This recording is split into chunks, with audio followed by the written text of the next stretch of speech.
So we had a big-time matchup in the AFC East yesterday, and man, oh man, did those offenses live up to it. 10-3 the final. The New England Patriots get it done over the New York Jets, and look, they win it on a punt return touchdown. Congratulations to the Pats. They get it done there. I'm trying to think the last time there was a special teams touchdown to end a game. I think it was 2015 maybe? Something like that. It's been a long time since you see a game end like that in crunch time on a return for a touchdown. But I think a lot of the conversation, though, is now pointing towards the glaring issue that the New York Jets have. At quarterback? Ding, ding, ding, ding, ding. That was a good guess? At some point, people have to stop being so sensitive about it and upset when you're critical of Zach Wilson and just call it what it is. Has he progressed at all? Yesterday was brutal. He threw for 77 yards. And I'm not saying that Mac Jones lit it up, but I think the percentage or the stat line for the last 3-4 minutes of the game was what was it, 3 or 4 yards? It was something crazy how low the stat was for the last 3 minutes or something or so of the game. The game was on the line. And he couldn't do it. It's brutal, man. Couldn't hit the side of a barn. Yeah, it's brutal.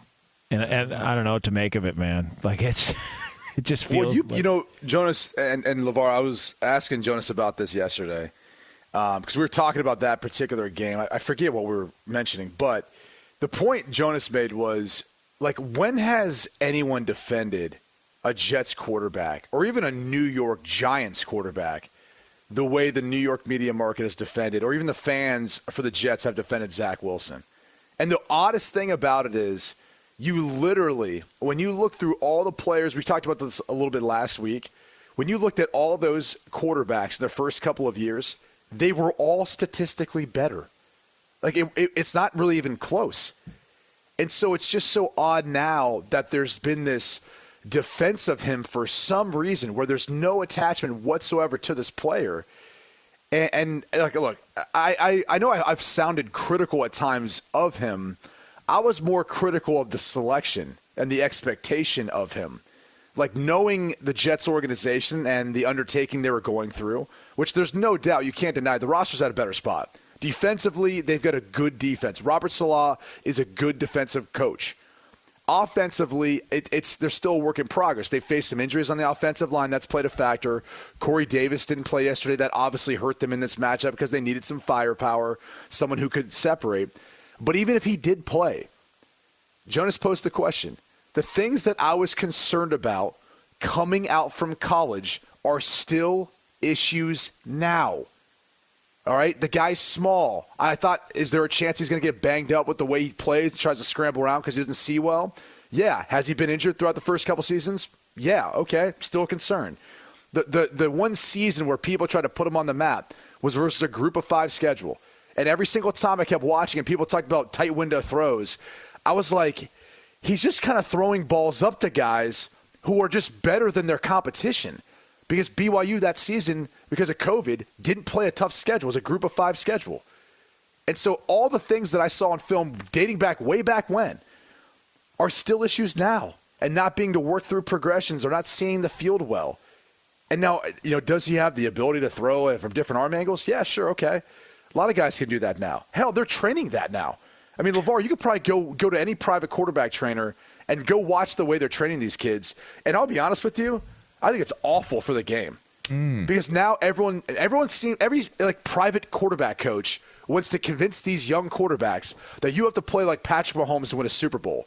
Meanwhile, there's Tom Brady at 45 years old, who is one of the best fundamental sound quarterbacks that's ever played. And he's the most successful quarterback that's ever played. Yet no one's trying to go through the boring, monotonous drills of doing everything Tom Brady has done. Instead, they want to do these off-platform throws and cross-body throws and things. It's like, okay, but one, you only do that 2% of the time at quarterback. And the other point would be that's not going to be the plays that make it for you anyway. So I think if you look at the struggles that he's had, some of it has to do with he's a young player. He needs more experience. That's part of it. You know, if the Jets can be patient enough with Zach Wilson through this year, through next year, he'll eventually evolve into a quarterback that can play. Like, these guys don't get drafted to the NFL and aren't capable. They're capable, but they do have ceilings. And at some point, you have to build around them to not allow their weaknesses to be exploited and play to their strengths. And they're just not quite there yet, and it's going to take some time. So, I mean, I'm not ever surprised by the result or what we've kind of seen. I'm a dork. I watch film. I see this stuff, and I just go, none of it's surprising. Eventually, Jets fans and maybe the Jets organization will come around to realize some of that. It's a bizarre thing, man, the way that they defend him. I don't understand. It's almost like they've got money on like future bets and like his total touchdowns thrown in a season, and they've risked their entire mortgage and family fortune on it, and they've got to be right about it. What more do you need to see before people look at it and go, yeah, there's an issue here? Like, I don't understand the love affair with him and the people that run to the Zach Wilson Defense League to try and stick up for him. Like, listen to Robert Saleh. Robert Saleh sounds like he's getting close to the point to where he's no longer keeping receipts, and now he's just going to start calling people out. Here was the Jets head coach after the game. When you talk about the second half, especially the offense, 7 possessions, only 2 total yards. Yeah, it was dog. It's a crappy way to lose. Feel like you're exchanging blows from a defensive standpoint on both sides of the ball, from both teams, and if somebody could just make a play and get it to overtime, they made a play in the kicking game. I mean, he seems upset. Now, I did want to throw this at LaVar. Well, it's in part because with a win, they go to first place in the AFC East. Yeah. With that loss, they're now in last place. It's massive. Yeah. I do want to ask LaVar, so pretend you're a member of the New York Jets on defense. Yeah. Right? Yeah. And you just did what you did. Yeah. You held the Patriots to 3 10. points. Yeah. I mean, 3. Well, how about yeah. this? Because of Hey, special teams. LaVar, how about this? You just got them to punt again. Yeah. You're running off the field. You have to run by Zach Wilson as you're coming off the field. Well, what are you saying at this moment late in the fourth quarter? Well, you know, I'm one of those guys. You know, I'd have been like, Q, WTF, bro. Like, WTF. No, I'm joking. You know what I would have said? I would have said, let's go. Like, I would have looked you in your eyes, and I would have felt like the look into your eyes from me, like hopefully like a respected teammate, you know, this, that, and the other, meaning something to the team, and we're fighting our asses off. I wouldn't have been judgmental of the offense. I would have just looked at my QB in the eyes and been like, you got this. Yeah. You want to hear Zach Wilson after the Let's game? hear what All right, Zach had to so say. pretend you're still that same defender. Okay, let's hear what Zach Wilson had to say after the game. It's super frustrating, you know. It was a frustrating day, of course. You know, I felt like I had some balls that got away from me, but you know, we got to find a way as an offense. We got to do some digging, watch the film, and see what we can do better. As an offense, though, I mean, when you guys are only able to score 3 points, the defense only lets up 3 points. I mean, do you feel like you let the defense down at all? No. So there it is, LaVar. Yeah, WTF. Now, next game or next practice, if I heard that soundbite, like WTF, you mean you let the offense, the defense, you let us down. Like, you let us down. You let yourself down. You let your mom down. You let your family down. You let down everybody who defends you and looks up to you and looks out. You let them down. It's okay to have moments of letting people down. You don't have to regret them, because moments of letting yourself down and letting others down, that only serves to build you up more moving into the future. But the quickest way to put yourself in an alienated situation is to not accept the responsibility of the magnitude of what it is that you're connected to that you're not owning. Even if let's just say for 1 minute that it was something else other than him that was responsible for the low output of points, take it and own it, because that's what a leader should do. Then and it's always, let's be better the next time. You know, take that, because it was, again, we say this a lot on the show because it's kind of statistically, it's kind of what it's supposed to be going into a game. If a defense holds you to 20 points, 21, 24, 20, that and below, the offense is supposed to get more than that. That's what the offense is supposed. If you get a defense that holds an offense to under 20 points, you're supposed to win that game. By the way, Zach Wilson also blamed the wind as well too. Said they need to take but they into had account. to deal with the wind as well. Exactly. And one person that is I think people will agree and will applaud for defending Zach Wilson is staunchly and as fiercely as they do would be Bill Belichick. Bill Belichick defended him like really, really, really well, and it was actually the justified type of defense, It was like literally and figuratively defended Zach Wilson. He likes playing him, huh? Wait, so the win was bad, but Mac Jones had 4 incompletions and almost threw for 250 yards? Right, yeah. I mean, I'm trying to get this straight. By the way, that game shouldn't have been as close as it was. No. Nick Folk obviously had 2 missed field goals, one off the crossbar, was the other one a little wide left, I believe. And that's one of those. If you just saw the box score, you saw the missed field goals, and you're a Pats fan, you might have been frustrated. He did have Michael Pilardi holding. That's not his normal holder.